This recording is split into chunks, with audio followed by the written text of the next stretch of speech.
Well, if you can't tell, I'm on a hike right now, but today's video is about the best shoes for backpacking or hiking. But this main video is we're going to be talking about backpacking. As you can tell, I'm on a hike right now. I'm actually on a backpacking trip in the Chilean side of Patagonia.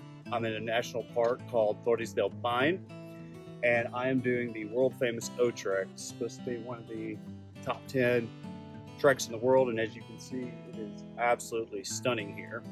So, figured it'd be a good time to talk about footwear. We have a lot of people that's currently hiking the O Trek at the same time I am, and I see a lot of them wearing hiking boots. And so this topic conversations came up, so I figured I would do a video on it. So,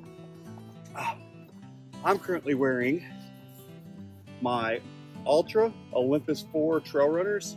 And as you can tell, they are pretty worn. I've probably got, I don't know, backpacking, I've probably got about 250, 300 miles on them, and I've been wearing these as my everyday shoes for the last few months, and the wear and tear obviously takes over time, so I am due for a new pair of shoes here pretty soon. But I'll kind of tell you some features about your standard trail runners. Now again, this video is talking about the best shoes for backpacking and hiking, and my personal opinion is if you have not ever tried trail runners and you're still wearing hiking boots, whether they're heavy duty or lightweight, I strongly recommend you go fitted at a running store. A lot of the running store and outdoor stores have experts there not only to help you get fitted for the right running shoes, but also the right trail shoes as well.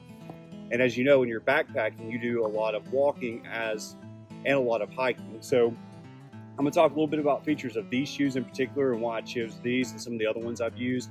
And then I'm also going to talk a little bit about some of the benefits why you're doing a long-term backpacking trip and why I think trail runners are a better option. Again, for a long-distance backpacking trip, we're talking about multiple days where you're going to be doing a lot of miles or kilometers. So anyway, the reason I chose Ultra is I started off wearing Hoka Speed Goats as my first trail running shoes. I used them when I thru hiked the Appalachian Trail. Great shoes. I'm not trying to talk you out of using them, but I've done a lot of research lately. And if you've got really, really bad feet and you've got medical conditions that's just not going to change how your feet are, Hoka is a great option, especially the Speed Goats. They have so much cushioning. One of the negative parts is when your shoes have too much cushioning, when you're going down and you're putting a lot of pressure and a lot of shock into your feet. If you have really, really cushioned shoes, your feet don't absorb any of the shock, and it all goes to your knees and your hips. Over time, you're probably gonna have knee problems. You're probably gonna have hip problems versus a shoe where your feet are gonna take a little bit of the shock. Now, I personally am not ready for Lone Peaks and the complete zero drop minimalist shoes. My feet are just not strong enough, but I am trying to work my way towards a more minimalist shoe. Now, I switched to the Ultra Olympus 4s recently. This is my first pair that I've worn out. One of the reasons I chose these is they have a very wide foot box. And so one of the things I noticed over time is growing up, I used to be in the military, and I used to run and always run on my feet. Over time, my feet have gotten really, really weak. And I think a lot of it had to do with the fact that I kept on buying more and more cushioned shoes, and I was wearing shoes that were too small for me. So I used to wear a size 9.5 or 10. Now I wear a size 10.5 now that I've been fitted for the right size of shoes. And so the Ultras all have these wide toe boxes, so plenty of room for your toes to move around. They have a rock plate inside, so it helps a lot with the shock. Now with the Hoka Speed Goats, they also have a Vibram sole just like the Ultras do, but they're so cushioned you don't have to worry about having the rock plate. These have them. Again, they have the Vibram soles, and I normally don't like to put on shoes that I have to tie every time, so as long as I can slip them on without untying my shoes, that's a huge bonus for me. But overall, these have been great shoes. They've lasted longer than I thought they would. So that's one of the advantages of these. Now, trail runners in general, and again, this is just a overall, just all trail runners. Now, I highly recommend, unless again you're just doing day trail runs or day hikes, and you're wanting to use trail runners, do not get the Gore-Tex ones, because if you get waterproof trail shoes, the problem is your feet are going to sweat. I'm a sweaty guy as it is, so if I have shoes that are Gore-Tex, it's going to hold in that moisture that much more, and your feet are going to get really, really wet just from sweat. So one of the advantages of having just a regular trail shoes is they're gonna breathe more. Also, when these do get wet compared to boots, these are going to dry much faster than a pair of boots are. I mean, I've seen people, some of these Gore-Tex boots that sweat inside of them, and it rains, and so it's taken days for their boots to dry out, versus these, as long as the sun's out, they'll dry in a few hours, especially if you take the insoles out. So they're very, very quick drying.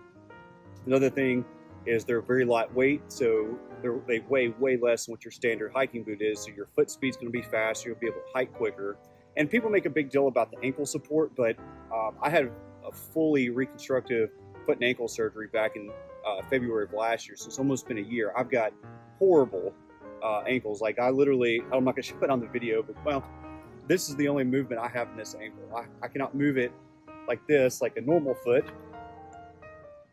I can't do this motion at all in this foot. All I got is the hinge motion. So I have terrible ankles, but I still wear trail runners because these still give. And even if you wear the zero drop and that had like no support and very minimalist, they're going to bend and stuff a little bit with the rocks. I've never met anybody that's wore trail runners that have had ankle problems. So I'm not saying that like it can't happen, you can't sprain your ankle, but I just don't know that being in a boot's going to help that much more.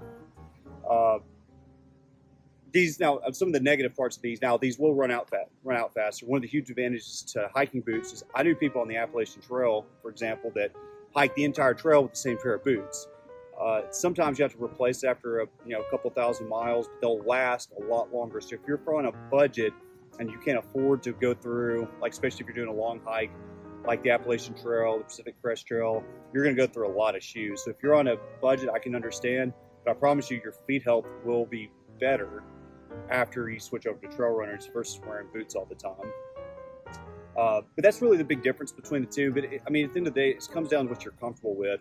I still think if you're just doing a day hike where you're going up and going to attempt to try to climb one of these and summit this, boots are a great option as long as you're being able to take them off at night and you're going to be switching something. But if you're going to be in a pair of shoes for weeks and months on end, again, I highly recommend trail runners. Now, again, just don't go buy some.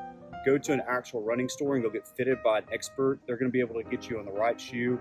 And just because the Olympus 4 worked for me does not mean they're going to work for you. You may, there's a lot of different brands out there. Solomon makes a great shoe. Hoka makes a great shoe. Alter makes a great shoe.